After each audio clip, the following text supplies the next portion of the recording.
जिस मुकाम पर हैं और जिस तरह की तेजी दिखा रहे हैं और जिस तरह की मजबूती और जिस तरह के एक्शन में हैं, आगे की राय आप लेना चाहते हैं, जानना चाहते हैं, समझना चाहते हैं, तो हमारे साथ कार्यक्रम में शामिल हो रहे हैं मधु केला सर, जो कि खुद एक लंबे समय तक बेहतरीन फंड मैनेजर रह चुके हैं।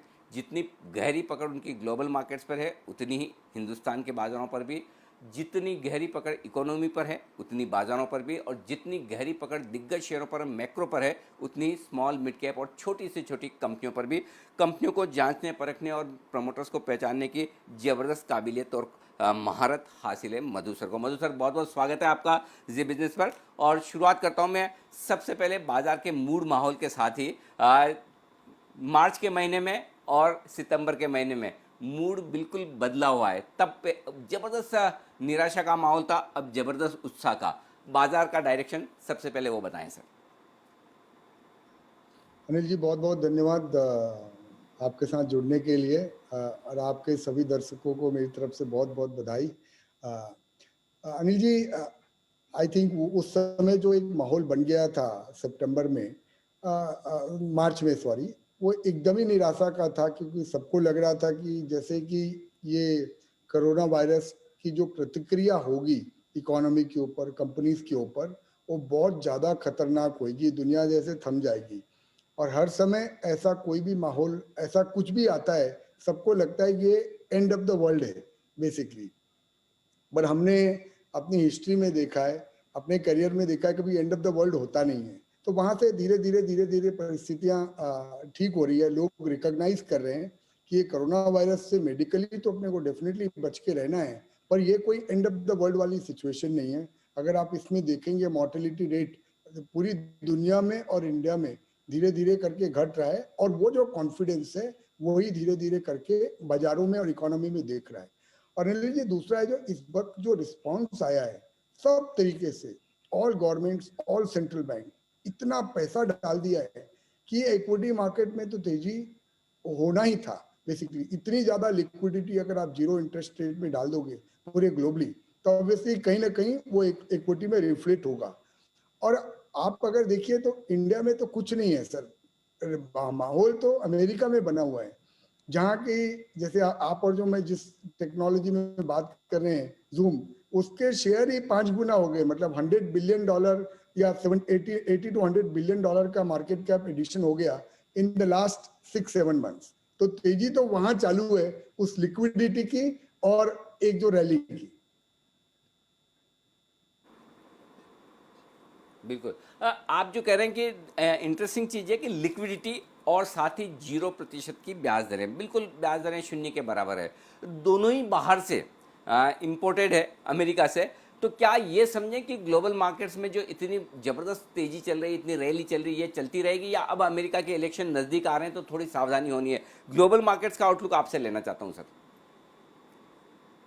सर अनिल जी, थोड़ा अपने को सावधानी तो डेफिनेटली रखना चाहिए, बिकॉज क्या अगर अल्टीमेटली इस टाइप का जो वैल्यूएशन होता है ना, वो एक बबल क्रिएट करता है। और वहां पे आप देखिए, ये 5 कंपनियों की बात नहीं है, मैं तो पूरा 100 कंपनियों को निकाल के देख रहा था। पूरा 10-10, 15-15, 20-20 बिलियन डॉलर वाली डिजिटल स्पेस में बहुत सारी कंपनियां हो गई है। तो डेफिनेटली इंटरनेशनल मार्केट्स में, बिकॉज जैसे आपने राइटली बोला, अभी सामने नवंबर का इलेक्शन है और जियोपॉलिटिकल सिचुएशन भी तनाव वाली है। इनफैक्ट अनिल जी, एक चीज जो मैं इंडिया के लिए भी वरी कर रहा हूँ ना, वो ये सिर्फ अपने जो इंडिया और चाइना के जो बॉर्डर में हालात बने हुए हैं, और ये जो पिछले 5-6 महीने से बिल्डअप हो रहा है, अपने को एक नजर उस पर जरूर रखना चाहिए। फिर अपने को नहीं पता है कि क्या उनकी मंशा है, क्यों इतना बॉर्डर में तनाव हुआ, क्यों इतना बिल्डअप हुआ। और ऐसे नहीं होता है इस टाइप की सिचुएशन में कि इतना बड़ा तनाव हो जाए और फिर एक कोई मीटिंग हो जाए और सब कुछ डीएस्केलेट हो जाए।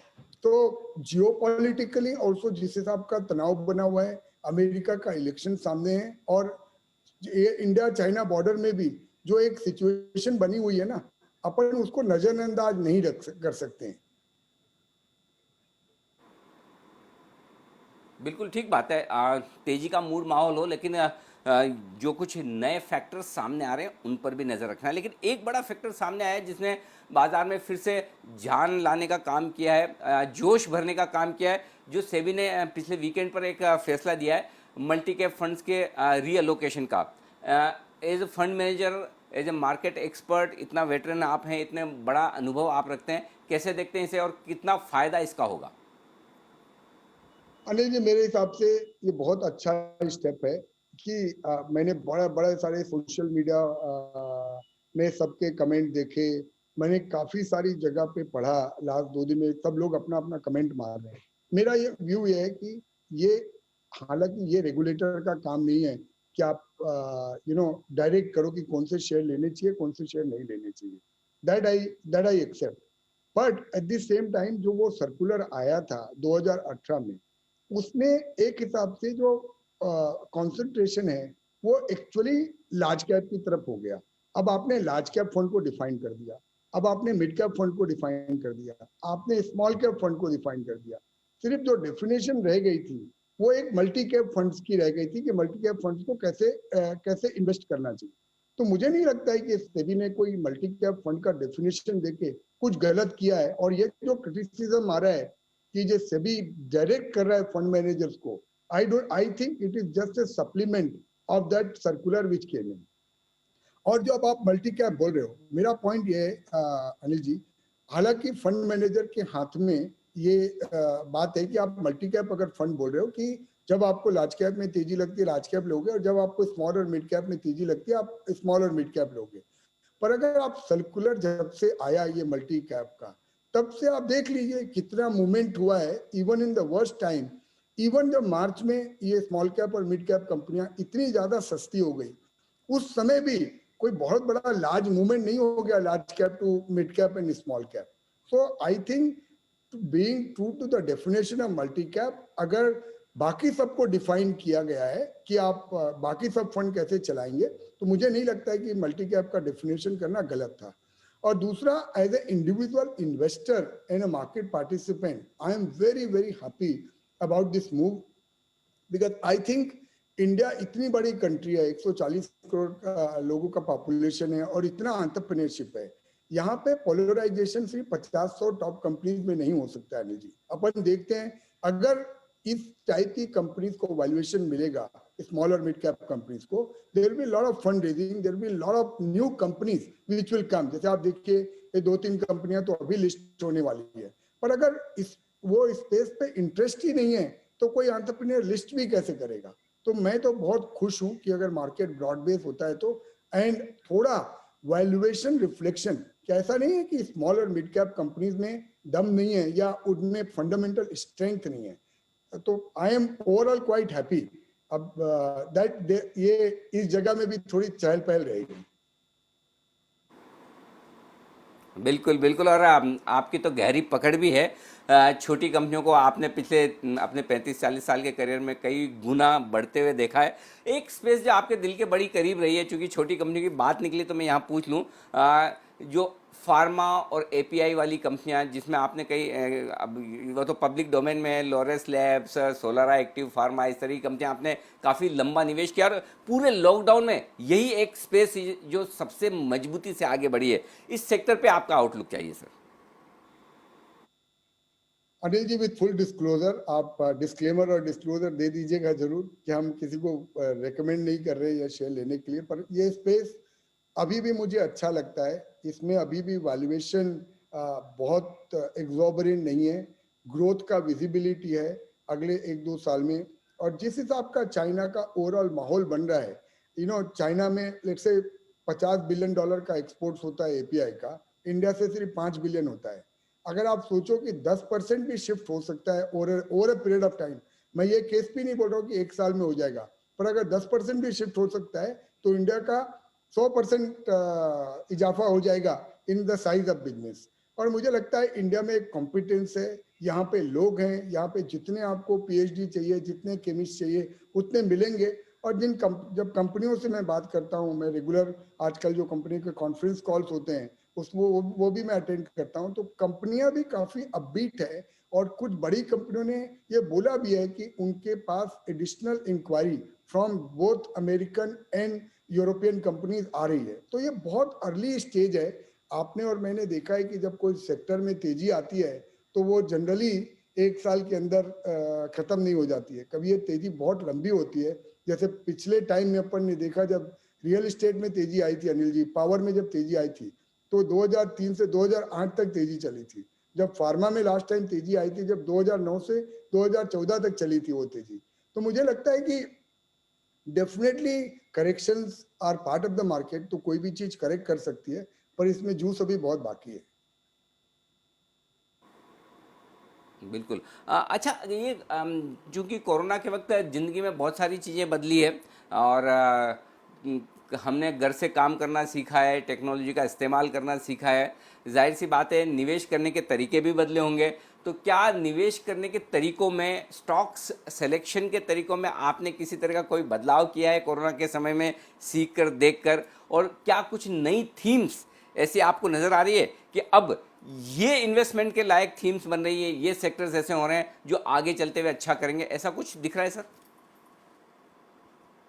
भी चीज बदलाव हुई है। इनफैक्ट आपने बहुत अच्छा क्वेश्चन पूछा। मैंने तो एक नोटबुक बनाई है, रोज उसमें कुछ ना कुछ लिखता हूँ कि लाइफ में कहाँ कहाँ पे गलती करी, कैसे कैसे उसको करेक्ट करना है।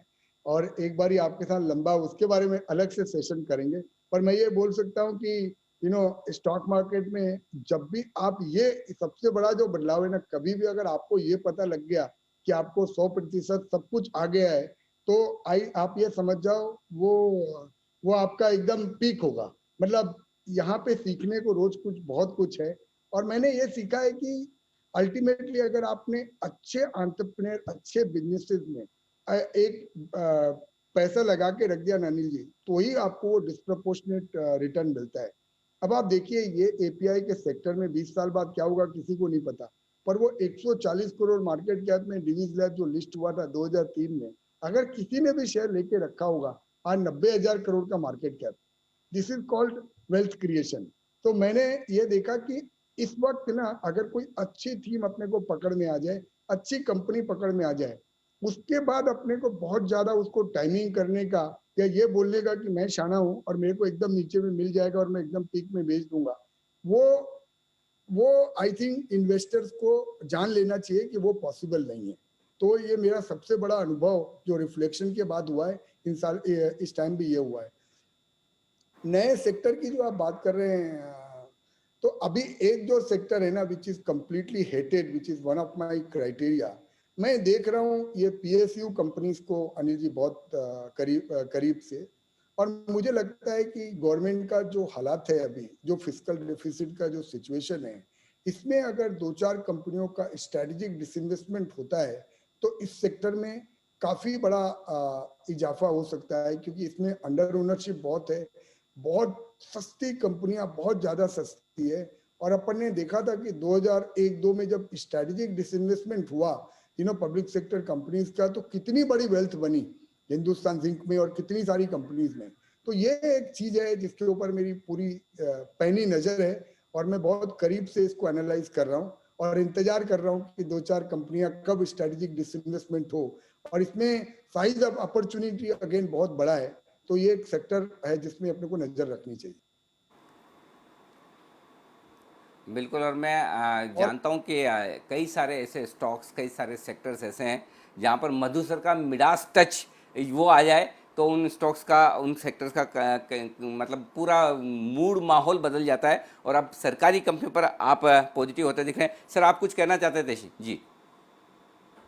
मैं इतना बोलूंगा अनिल जी, मेरे पॉजिटिव व्यू को अफर्म करने के लिए स्ट्रेटेजिक डिसइन्वेस्टमेंट बहुत जरूरी है। क्योंकि कितने सारे लोग, मैंने 15 साल में कितने सारे मेरे दोस्तों को देखा है जो बहुत पॉजिटिव थे पीएसयू कंपनीज में। पर सर पीएसयू कंपनी का अगर पीएसयू मैनेजमेंट रहेगा ना, तो इन्वेस्टर का फ्रेंसी आना बहुत टफ है। तो अपने को भले ही अपन थोड़ा लेट हो जाए, पर लेट वन और two companies get strategically disinvested and then we should go full out. यही मैं बोलना चाह रहा हूँ। अच्छा सर, एक चीज़ और है, जो आमतौर पर लोग कहते हैं कि कोई बाजार के बड़े दिग्गज आए तो उनसे पूछेगा ज़रूर कि मार्केट जो दिखा रहे हैं वैसा हालात ज़मीन पर है नहीं। मतलब न बिजनेसेस हैं, न कोई मतलब कामकाज पूरी तरह से शुरू हुआ है, लोगों की नौकरियां कम हैं तो सैलरी कट्स हैं, बिजनेसेस कम हो गए हैं, काफ़ी हो गए हैं, इकोनॉमी की सिचुएशन उतनी स्ट्रांग तो है नहीं जितनी कोरोना के पहले थी, लेकिन मार्केट एकदम हाई पर चल रहे हैं। तो क्या सही होगा? इकोनॉमी ठीक हो जाएगी या मार्केट नीचे आएंगे? दोनों में डिस्कनेक्ट क्यों है और ये कब तक रहेगा? अनिल जी, हमेशा आपको इतने सालों का अनुभव है, आपने ये अंग्रेजी में लाइन सुनी होगी, that bull market climb the wall of worry. तो जब सब कुछ क्लियर हो जाता है तो कुछ कमाने को नहीं रहता है। ये तो अनसर्टेनिटी में ही आप बाजारों में पैसा कमा सकते हो।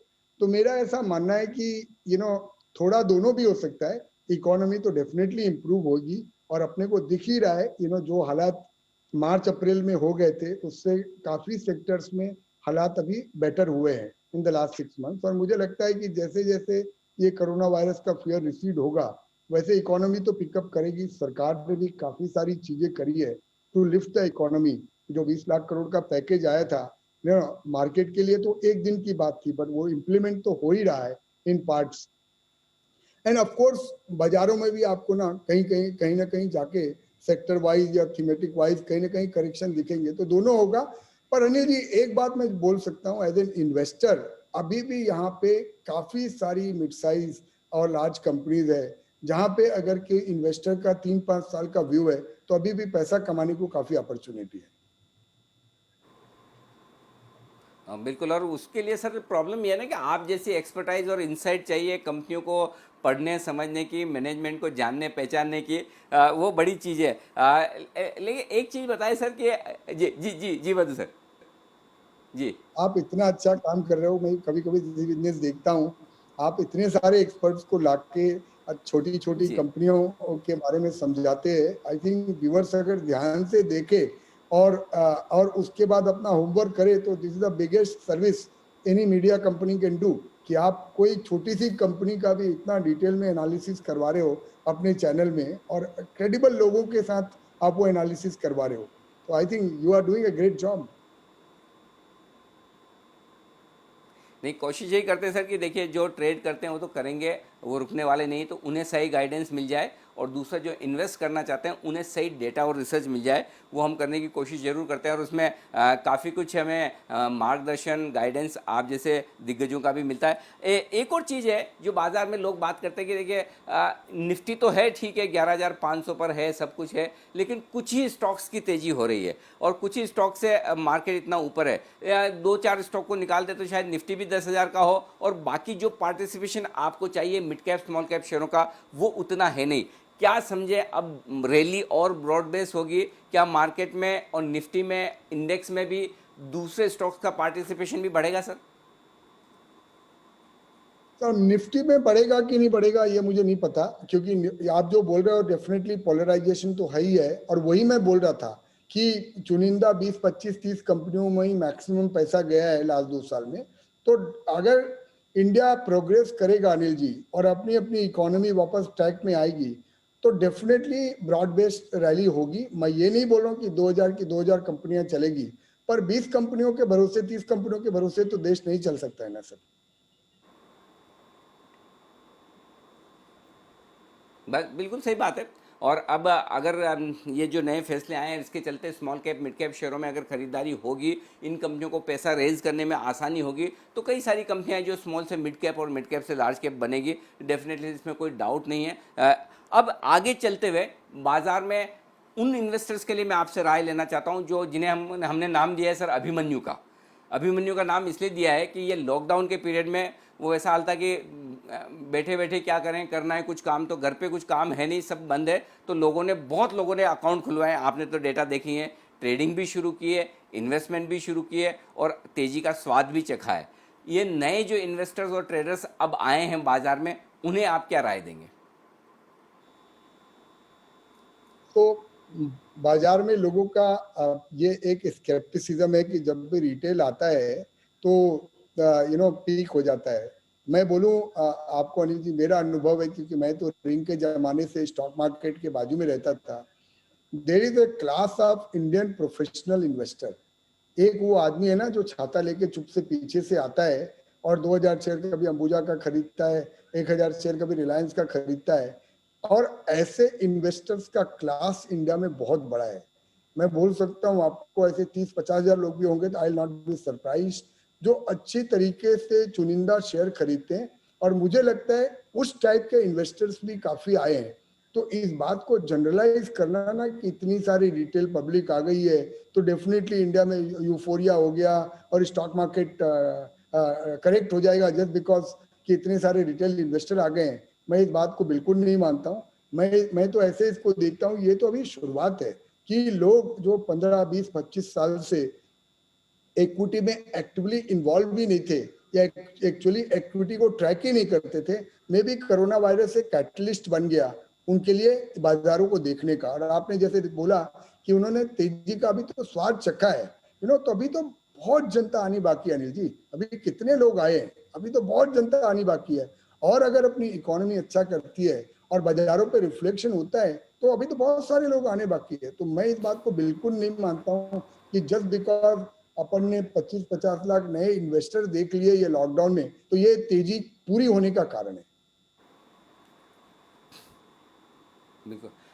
यही तो कॉन्फिडेंस सर आपसे चाहिए होता है। तो जब भी हमें कॉन्फिडेंस की ज़रूरत होती है हम कहते हैं कि चलिए मधु सर को रिक्वेस्ट करते हैं इंटरव्यू के लिए। और आपको जान के ये खुशी होगी वैसे तो आपकी नॉलेज में, क्योंकि मीडिया इंडस्ट्री को आप बहुत क्लोजली ट्रैक करते हैं। इसी लॉकडाउन में लोगों का जो भरोसा बढ़ा है इस बिजनेस पे, हम फाइनली नंबर 1 भी हुए हैं। और आपके मार्गदर्शन से चैनल अच्छा भी कर रहा है। तो नए इन्वेस्टर्स जो आ रहे हैं वो एक तो हिंदी स्पेस से ज़्यादा आ रहे हैं और हिंदी चैनल्स के साथ ज़्यादा जुड़ रहे हैं, जिसका फ़ायदा हमें भी होता हुआ दिखा है। सर इसके साथ ही एक राय आपसे और लेना चाहता हूँ।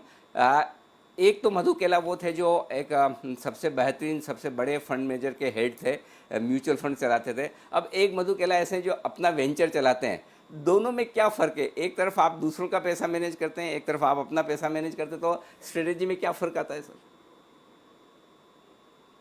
अनिल जी ज्यादा फ्लेक्सिबिलिटी है बिकॉज मैं कितनी छोटी से छोटी कितनी बड़ी से बड़ी कंपनी ले सकता हूँ, मुझे किसी को जवाब नहीं देना है। I am in that sense ना, क्योंकि आप जब वो रिस्पॉन्सिबिलिटी एक आती है ना और आप पब्लिक स्पेस पे रहते हो तो डेफिनेटली प्रेशर तो रहता है। आज मुझे को सिर्फ जवाब देना है माधुरी केला को, और किसी का ना मैं पैसा ले रहा हूँ ना मेरा कोई उस टाइप का रिस्पॉन्सिबिलिटी है, तो बहुत ज्यादा फ्लेक्सिबिलिटी है। The size of opportunity for me has expanded manyfold. So that is definitely one difference. पर इंस्टीट्यूशन का अपना एक अलग पॉजिटिविटी होता है कि वहां पे जब हम थे हमको चारों तरीके की दुनिया भर की सारी रिसर्च हमारे डोर स्टेप पे अवेलेबल थी। अब अपने को खुद को मेहनत करना पड़ता है, but overall more positive. Anil ji एक आपने क्वेश्चन पूछा था, मैं इस चीज को सप्लीमेंट करना चाहूंगा कि ये जो नए इन्वेस्टर्स आ रहे हैं ना, आपको भी इनकी ये सलाह रहनी चाहिए कि आप अगर प्रोफेशनल ट्रेडर हैं तो एक बात अलग है। आप प्रोफेशनल ट्रेडर है, आप में स्किल है या आप स्किल डेवलप कर सकते हो, आप डेफिनेटली ट्रेड करो। पर अगर आप यहाँ पे इन्वेस्टमेंट करने आ रहे हो ना तो डोंट थिंक ये कोई कसिनो है जहाँ पैसा हर 3 महीने में हर 6 महीने में डबल हो जाएगा। क्योंकि या तो फिर वो तो बिजनेसमैन बेवकूफ है ना कि वो इतना बड़ा बड़ा बिजनेस लगा रहे हैं और 18% आरओई पे इतनी बड़ी रिस्क लेके चलाने की कोशिश कर रहे हैं। तो अगर वो 18 कमाएंगे और अपन अपना पैसा डबल ट्रिपल कर लेंगे इन 6 महीना एक साल में, तब तो कहीं ना कहीं डिस्कनेक्ट है ना। तो मेरा संदेश आपके दर्शकों को या जो वो लोग नए आ रहे हैं उनको ये है कि आप इसको एक बिजनेस की तरह देखिए। इसमें एक अगर आपको बैंक डिपॉजिट में 4, 5, 6% मिल रहा है या बॉन्ड्स में 7, 8% मिल रहा है, तो अच्छी क्वालिटी का इक्विटी अगर आप लेके रखें और आपको 15% का कंपाउंडिंग में मिले तो it is a very very good way to invest your money. So मेरा यह संदेश है कि लोगों को इसको उस तरीके से देखना चाहिए। और दूसरा डेफिनेटली कोई जितने सारे रिटेल इन्वेस्टर मुझे भी फोन करते हैं आजकल, बोलते हैं सर कोई छोटा शेयर बताओ। अरे भैया छोटा या बड़े से थोड़ी है, आपको अच्छी कंपनी में इन्वेस्ट करना है। भाव किसी का 10 रुपए है तो ये मतलब थोड़ी है कि बहुत अच्छा शेयर है वो, और भाव किसी का 2,000 रुपए है तो ये मतलब नहीं कि बड़ा खराब शेयर है। तो अल्टीमेटली आपको तो अच्छी कंपनी देखनी है जिसके प्रोस्पेक्ट्स अच्छे हैं। तो ये जो बहुत सारी जो स्टोरियां चल रही है ना, ये हर रोज जाके कोई जो बोलते हैं ना कि आपने कोई भी छोटी मोटी कंपनी ले ली क्योंकि उसका भाव 2 रुपया है और मैं रिटेल इन्वेस्टर हूँ और मैं वही अफोर्ड कर सकता हूँ, तो उस तरीके से इन्वेस्ट करना मेरे हिसाब से बुद्धिमानी नहीं होगी। आप अच्छी कंपनी देखिए, अच्छा सेक्टर देखिए और संयम के साथ एक अवधि के लिए इन्वेस्ट कीजिए, तो आपको इसमें इंटरेस्ट भी रहेगा और आप इसमें प्रोग्रेस भी कर पाएंगे। बिल्कुल ठीक है। तो सर आखिरी सवाल जाने से पहले, जिन लोगों को इस चीज़ की समझ कम है जो आपने अभी बताया कि अच्छी कंपनियों में आप लंबे समय के लिए निवेश करें, क्या उन्हें इस वक्त small cap, mid cap, multi cap funds में अपना पैसा लगाना चाहिए? लगा रहे हैं तो बढ़ाना चाहिए? एसआईपी कंटिन्यू करें या नई एसआईपी की शुरुआत करें? अब मुझे लगता है एसआईपी करना चाहिए अनिल जी। वही है, अगर आपके पास अवधि टाइम अगर आपके पास है तो आपको डेफिनेटली करना चाहिए। और अगर आप म्यूचुअल फंड में इन्वेस्ट कर रहे हो तो मेरा तजुर्बा ये है कि आप 7, 8, 10 स्कीम चूज कीजिए from what ever fund house you like, और उसी में इन्वेस्ट कीजिए। क्योंकि अगर आपके पास 200 म्यूचुअल फंड की स्कीम हो गई या 50 म्यूचुअल फंड की स्कीम हो गई तो आप 50 शेयर ही खरीद सकते हो ना। फिर आपको म्यूचुअल फंड में जाने की क्या जरूरत है? और उसमें फिर आपको जैसे कैसे एसेट एलोकेशन करना है depending on your risk appetite, or within that you must have some portion of large cap, some portion of small and mid cap, and some portion of multi cap in spite of this new definition. ठीक बात है। तो ये है आपके लिए राय, चाहे आप एक म्यूचुअल फंड इन्वेस्टर हैं, चाहे आप नए इन्वेस्टर हैं। अगर पिछले 4-6 महीनों में आपने की है अपनी शुरुआत शेयर बाजार के साथ, तो मधु सर का कहना है कि सावधानी से आप ट्रेड करें, लेकिन बाजारों में छोटे मोटे करेक्शन आएंगे, माहौल तेजी का बना रहेगा। मधु सर, बहुत बहुत शुक्रिया आपका हमारे लिए वक्त निकालने के लिए और समय समय पर इसी तरह से हमारे दर्शकों को गाइडेंस और साथ ही बाजार का डायरेक्शन बताने के लिए आपका धन्यवाद। धन्यवाद sir. Thank you so much. Always talking to you. Nice talking. Thank you.